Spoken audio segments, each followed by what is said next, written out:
Nagsimula ang pelikula sa isang kriminal na mabilis na tumakbo palayo sakay ng kotse at sa likurang upuan ay may isang babae na kanyang kinidnap. Ngunit ang mga bagay ay hindi natuloy ayon sa plano, nang biglang bumangga ang kotse. Gamit ang pagkakataong ito sinubukan ng babae na gumawa ng paraan para makatakas.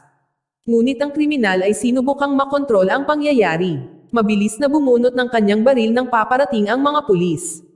Kinabukasan ang buong lungsod ay nagbubulungan sa balita ng noong nakaraang gabi.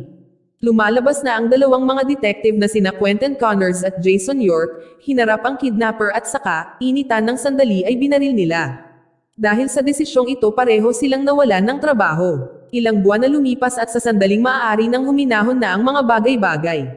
May isang grupo ng mga magnanakaw ay gumawa ng isang matapang na hakbang at pinasok ang isang bangko, seryoso sila sa kanilang ginagawa. Ginagawa nilang malinaw sa lahat na sumusunod sa kanilang mga utos o magkakaproblema sila. Ngunit isang matapang na empleyado ang sinubukang alertuhan ng pulisya sa pamamagitan ng palihim na pagpindot sa pindutin ng alarma. Pinasabog ng mga magnanakaw ang bolt ng bangko. Tulad ng inaasahan na dumating ang mga pulis sa pinangyarihan. Ngunit ang pinono ng magnanakaw na si Lawrence ay nag-request na makipag-usap kay Quentin Connors. Pinaalam sa kanya na hindi nakasapi si Quentin Connors ng task force. Ngunit ang pinuno ay nagbabala na kung hindi niya makakausap si Quentin Connors, malalagay sa panganib ang mga hostage. Ang hepe ng pulisya ay personal na pumunta sa tahanan ni Connors na humihiling sa kanya na bumalik. Masama pa rin ang loob ni Connors dahil sa pagkatanggol niya sa tungkulin. Sa una ay nag-aalangan siya na bumalik. Ngunit ang hepe ng pulisya ay nag-aalok sa kanya ng isang paraan upang mahawakan ang sitwasyong ito at maaari niyang ibalik ang kanyang badge. Pagkatapos ng ilang pag-iisip na nagpasya si Connors na bumalik, dumating si Connors sa bangko. Agad siyang nakipag-ugnayan kay Lawrence. Ipinahayag ni Lawrence na siya ay naghahanap ng paghihiganti, dahil siya ang kapatid ng nabaril na kriminal ni Connors, 2 buwan na ang nakalipas at nais niyang maghiganti kay Connors.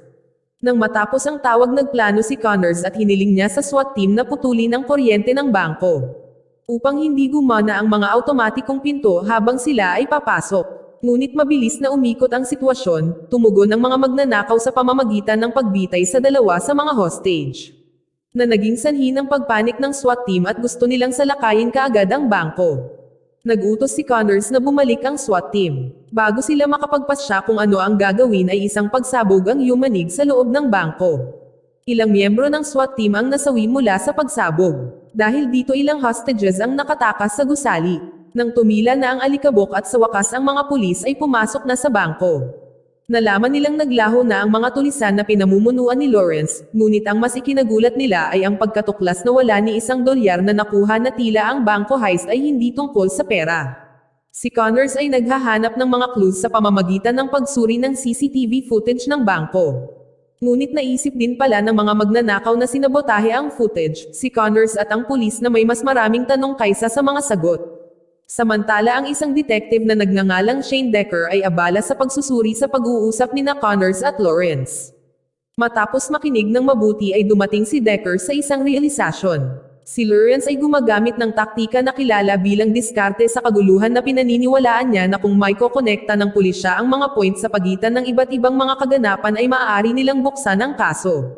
Gustong niyang ibahagi ang kanyang mga insight na inabot ni Decker kay Connors at iminungkahi na magkita sila sa isang coffee shop. Ipinaliwanag ang kanyang teorya tungkol kay Lauren gamit ang chaos strategy. Si Connors na hindi pamilyar sa konsepto ay nakinig ng mabuti. Pagkatapos ng kanilang pag-uusap nagpasya si Connors na bumalik sa pinangyarihan ng krimen.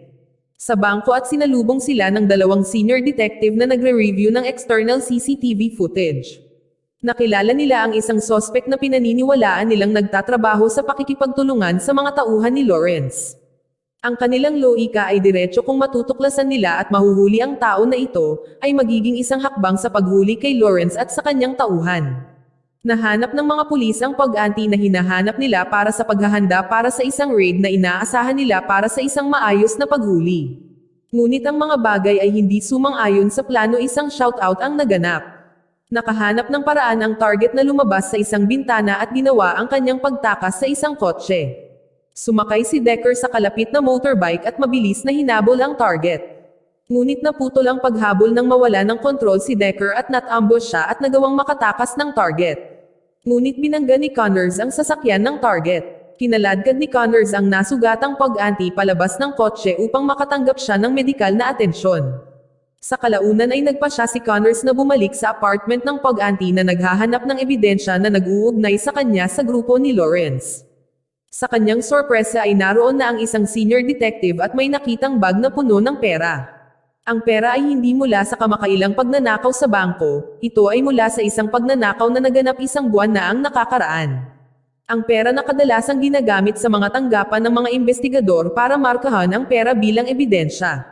Ang pagtuklas na ito ay nagdulot ng alarma kung bakit ang ebidensya mula sa investigator office ay sa pag-aari ng pag-anti. Kasama ang bagong lead na ito ay nagpasya sina Connors at Decker pumunta sa investigator office na naglalayong malutas ang misteryo sa pera. Sa opisina sina Connors at Decker ay sinalubong ng isang gwardiya na nagngangalang Harry. Agad na tinanong ni Connors tungkol sa madalas na mga bisita. Inihayag ni Harry na ang isang detective na si Calo ang madalas na pumupunta.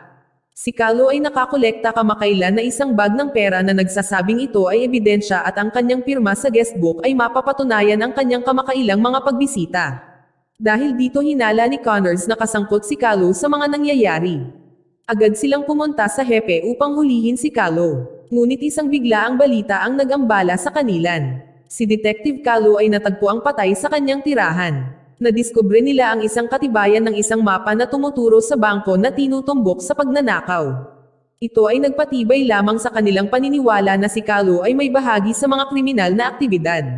Gayunpaman sa pagkamatay ni Calo ang anumang direktang testimonya o pagtatapat ay imposible na ngayon. Sa gitna ng kanilang pagsisiyasat ang telepono ay tumunog, ito ay si Lawrence.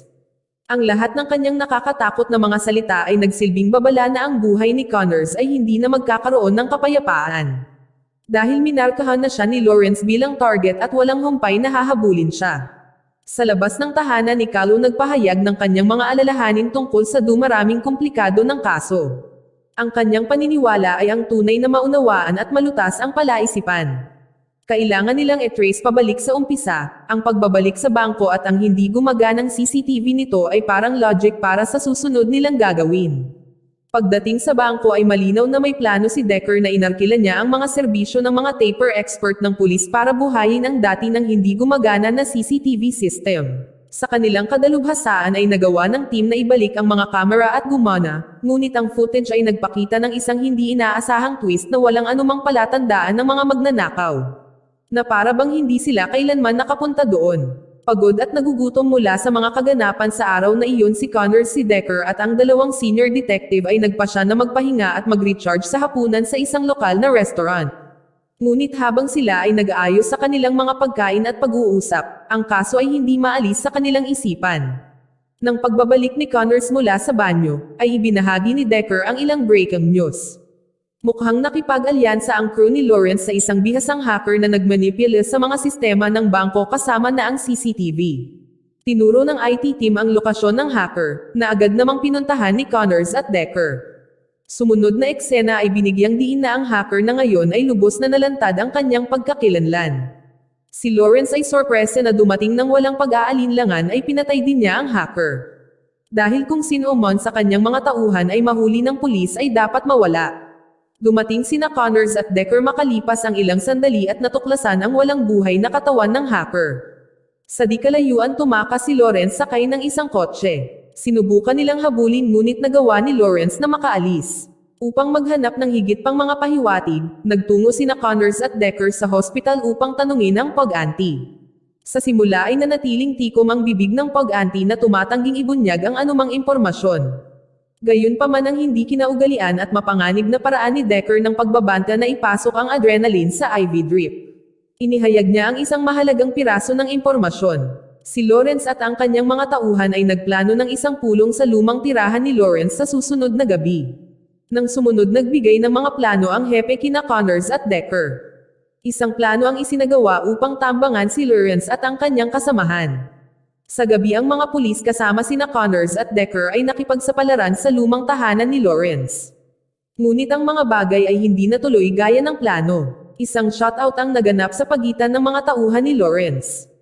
Ang sitwasyon ay tumindi nang makita ni Teddy isang senior detective ang isang bomba na ilang sandali lang ay sasabog na. Sinigawan niya si Decker at ang natitira na nagbabala sa kanila tungkol sa paparating na pagsabog. Gayunpaman si Connors sa gitna ng isang paghaharap sa isa sa mga tauhan ni Lawrence nang biglang sumabog ang lugar. Mula sa distansya ay napansin ni Lawrence ang mga kaganapan na may isang ngiti ng kasiyahan. Si Decker at ang dalawang senior detective kasama si Teddy ay nakaligtas mula sa pagsabog. Natigilan sila sa pagkabigla at kalungkutan na nasaksihan ang resulta na nag-aangkin kay Connors na makita ang kanyang mga nasusunog na katawan.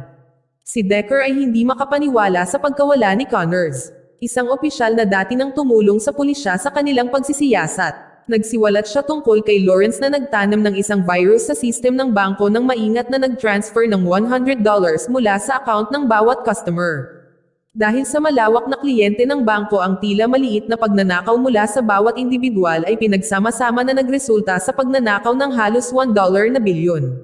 Ang plano ay mahusay dahil ay walang individual na customer na ang nakakaramdam nito dahil sa liit ng kinuha sa kanila. Si Lawrence ay gumamit ng chaos strategy, isang panlilinlang na isang diversion upang makaabala sa kanila mula sa aktwal na heist. Habang si Decker paalis, nakatanggap siya ng hindi inaasahang tawag mula kay Lawrence, na nagbabala sa kanya na itigil ang pagtugis o maranasan ang parehong kalunos-lunos na kapalaran ng kanyang kasamahan na si Connors. Pagkatapos si Decker nakatuklas ng mga pagkakaiba sa guestbook na di umano'y pinirmahan ni Detective Callow ay pinaniniwalaan na ito ay isang peke. Pagkatapos ng walang humpay na pagsisiyasat sa kalaunan ay ipinagmalaki ni Harry ang pag-amin sa pamemeke ng pirma ni Callow, dahil sa sama ng loob, dahil sa patuloy na walang respetong pagtrato sa kanya ni Callow.